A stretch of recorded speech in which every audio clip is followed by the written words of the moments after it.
अस्सलाम वालेकुम जी। I am doctor Imran, assistant professor of medicine from prevention and cure. बहुत ही इंपॉर्टेंट टॉपिक।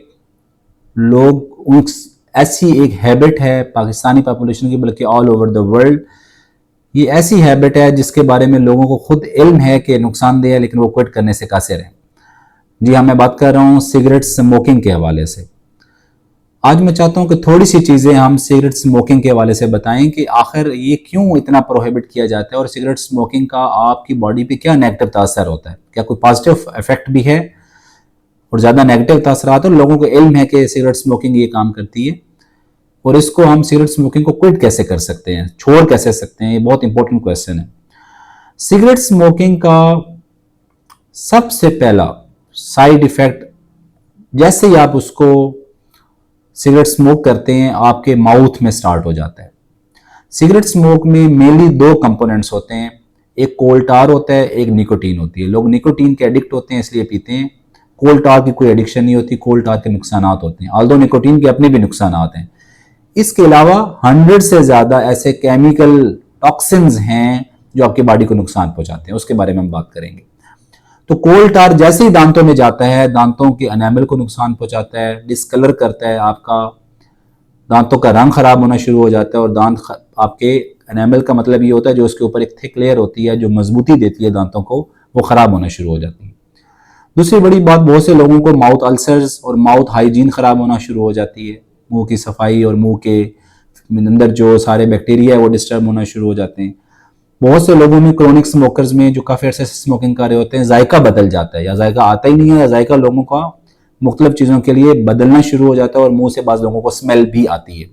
इसके अलावा थ्रॉट के अंदर इरिटेशन रहना, बहुत से लोगों में हमेशा बार बार गला ख़राब होता है, थ्रॉट के अंदर बड़ी इरिटेशन रहती है। और बहुत से लोग वो प्रेजेंटिंग कंप्लेंट भी उनकी ये होती है कि थ्रॉट बहुत हमारा इन्फेक्टेड रहता है, पका हुआ रहता है, तो वो मोस्ट अभी स्मोकिंग की वजह से होता है। जैसे ही आप स्मोक करते हैं, धुआं अंदर जाता है, तो सबसे पहले ये काम करता है कि जो आपके लंग्स होते हैं, आपके जो फेफड़े होते हैं, उसको ये खराब करना शुरू कर देता है। उसमें तीन बड़ी चीजें हैं।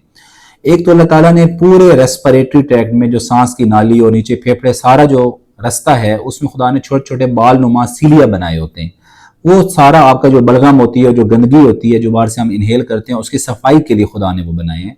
सबसे पहले ये जो स्मोक होता है, निकोटीन प्लस कोल टार और बाकी जो चीज़ें होती हैं, ये उन सीरिया को नुकसान पहुंचाना शुरू करती है, जिसकी वजह से गंदगी को और स्प्यूटम को क्लियर करना बड़ा मुश्किल होता है। और इसलिए आपने देखा होगा बहुत से लोग सुबह सवेरे उठते ही खांसी करते हैं, सुबह सवेरे उठते ही स्मोकर्स में कफ होती है, जिसको स्मोकर कफ और क्रोनिक ब्रोंकाइटिस कहा जाता है। और वो अपने गले को और अपनी छाती को मुकम्मल क्लियर नहीं कर पाते, काफ़ी जोर लगाना पड़ता है। जैसे ही वो टॉक्सिन प्रोडक्ट्स, खतरनाक मादे नीचे जाते हैं, तो जहाँ पे ऑक्सीजन और कार्बन डाइऑक्साइड सारी चेंज हो रही होती है, एल्वुलाई होते हैं, उसको वो डैमेज करना शुरू कर देते हैं।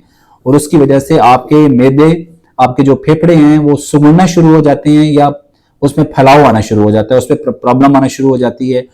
और ऑक्सीजन और कार्बन डाइऑक्साइड की जो अल्लाह ताला ने एक एक्सचेंज बनाई हुई है, वो खराब हो जाती है और उसकी वजह से उनको सांस चढ़ना शुरू हो जाता है, जिस्म के अंदर ब्लड में ऑक्सीजन की कमी होना शुरू हो जाती है और वो प्रॉब्लमेटिक हो सकते हैं। इसके अलावा जो कार्बन मोनोऑक्साइड है वो ब्लड के अंदर जाना शुरू हो जाती है और वो हीमोग्लोबिन, जो खून के सुर्ख खुली होते हैं, उनके साथ वो बाइंड कर जाती है, जिसको कार्बोक्सी हीमोग्लोबिन कहा जाता है। कार्बन मोनोऑक्साइड का हीमोग्लोबिन से बाइंड करना और कार्बोक्सी हीमोग्लोबिन बढ़ना शुरू हो जाता है। उसकी वजह से भी आपकी ऑक्सीजन डिलीवरी जिस्म में ना होना, जिसकी वजह से लोग थकावट का शिकार हो जाते हैं, आपको सांस चढ़ना शुरू हो जाता है और इस तरह के प्रॉब्लम्स आते हैं, हार्ट अटैक्स भी हो सकते हैं। इसके अलावा जो टॉक्सिन प्रोडक्ट्स खून के अंदर जैसे ही वो जहाँ शामिल होते हैं, तो खून की नालियों की अंदर वाली दीवारें होती हैं, जिनको एंडोथीलियम कहते हैं, वो डैमेज होना शुरू हो जाती है। जब वो डैमेज होती है तो खून की नाली का जो डायमीटर होता है वो कम हो जाता है, उसमें प्लैक्स बनना शुरू हो जाते हैं, कोलेस्ट्रॉल बनना शुरू हो जाता है, वो नालियाँ तंग होना शुरू हो जाती हैं और उसकी वजह से आपको फालज और हार्ट अटैक जैसी बीमारियां भी हो सकती हैं। आगे चलें तो निकोटीन के साथ, जो निकोटीन एडिक्शन होती है, उसके साथ आपके दिल की धड़कन तेज हो सकती है, ब्लड प्रेशर डिस्टर्ब हो सकता है, आपको दिल का दौरा भी पड़ सकता है। जो लोग निकोटीन एडिक्ट होते हैं, निकोटीन को छोड़ने में बड़े प्रॉब्लम होते हैं। निकोटीन को जब वो छोड़ते हैं तो उनको विथड्रॉल इफेक्ट्स आते हैं। निकोटीन छोड़ते ही, सिगरेट छोड़ते ही उनको जो प्रॉब्लम्स होती हैं, जिसमें इरिटेशन को होना, हाथ कांपने लग जाना, पसीने आना, पेट में दर्द होना, भूख न लगना, किसी काम पे तवज्जो न दे सकना, पैनिक हो जाना, ये सारे विदड्रॉल इफेक्ट्स होते हैं निकोटीन के। अब करें क्या? देखिए, ये एक बात मेरी याद रखें कि निकोटीन की जो एडिक्शन है वो सिर्फ 3 दिन, 2 से 3 दिन मैक्सिमम फिजिकल एडिक्शन होती है। मतलब आपके जिस्म के अंदर जो आपका उसके ऊपर डिपेंडेंसी है वो 3 दिन के बाद एक्चुअली खत्म हो जाती है। अगर आप 3 दिन सिगरेट छोड़ देते हैं तो एक्चुअली आप सिगरेट छोड़ चुके हुए हैं। बाकी जो बाद में होता है वो सारे साइकोलॉजिकल एडिक्शन होती है। आपका माइंड जो कि आपको एक आदत बनी होती है उसको आउट करने के लिए आपको टाइम लग जाता है, कंपनी भी होती है और बाकी चीज़ें भी होती हैं। तो उसको ख़त्म करने के लिए हमारे पास मुख्तलिफ अद्वियात हैं। जो निकोटीन है वो निकोटीन स्मोकिंग की बजाय हम निकोटीन पैचेस लगा सकते हैं। छोटे से पैच होते हैं, स्किन के ऊपर लग जाते हैं और वो ऐसा ऐसा निकोटीन रिलीज करते जाते हैं।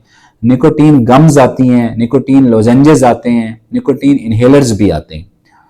ये सारी चीज़ें सिर्फ निकोटीन को रिप्लेस करते हैं, उसकी डोज को ऐसा ऐसा कम करते जाते हैं और विद इन, मैं समझता हूँ कि 1 मंथ के अंदर ये इसको आप आराम से क्विट कर सकते हैं। अगर आप कुव्वत इरादी रखते हो और आपको प्रॉपर गाइडेंस मिले तो आप बिल्कुल स्मोकिंग को क्विट कर सकते हैं।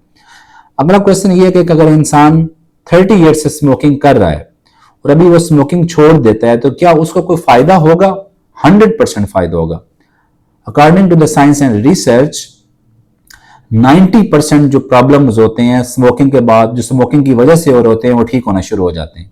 आपकी नालियां ओपन होना शुरू हो जाती हैं, आपका सांस बेहतर होना शुरू हो जाता है, आपको एंजाइना और हार्ट अटैक का रिस्क कम हो जाता है, आपके ब्लड में कार्बोक्सी हीमोग्लोबिन कम होती है तो सांस का मसला और थकावट बेहतर होना शुरू हो जाती है, आपका मूड बेहतर होना शुरू हो जाता है और एडिक्शन डेफिनेटली आपकी 1 मंथ में खत्म हो जाती है। तो ये याद रखें कि जब आपकी स्मोकिंग होती है तो शुगर, ब्लड प्रेशर, दिल के मसाइल को गियर लग जाता है। यूं समझ लें कि वो 10 टाइम्स उनकी एक्सेलरेशन नॉर्मल बंदे के मुकाबले में ज्यादा हो जाती है। उसका रिस्क हार्ट अटैक होने का, ब्लड प्रेशर होने का, शुगर होने का, फैटी लीवर होने का, टेंशन, डिप्रेशन होने का, ये सारा जो रिस्क है नॉर्मल पर्सन के मुकाबले में जो स्मोकिंग नहीं कर रहे होते इसमें ऑलमोस्ट 10 टाइम से भी ज्यादा होता है। तो स्मोकिंग को प्लीज परहेज करें। ये एक सिगरेट से स्टार्ट होती है, ये बढ़ती जाती है और फिर ये एडिक्शन बन जाती है और वबाले जान बन जाती है।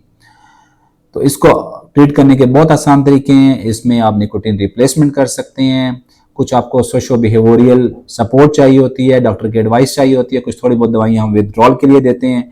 विद इन 1 मंथ में इसको बहुत आसानी से स्मोकिंग को क्विट किया जा सकता है। 3 दिन के बाद तो वैसे ही इसकी एडिक्शन खत्म हो जानी चाहिए। बाकी सारी चीज़ें सिर्फ आदत और साइकोलॉजिकल होती हैं। उसको प्लीज़ कोशिश करें कि जो लोग स्मोकिंग करते हैं उसको एक प्रॉपर कंसल्ट की जाए और आहिस्ता आहिस्ता उसको क्विट कर दिया जाए ताकि आपकी जो हेल्थ डिजास्टर्स हैं उसको आप प्रिवेंट कर सकें और जो खराबी अभी तक पैदा हो चुकी है वो आहिस्ता आहिस्ता अपने नॉर्मल हालात में चली जाए। Thank you so much.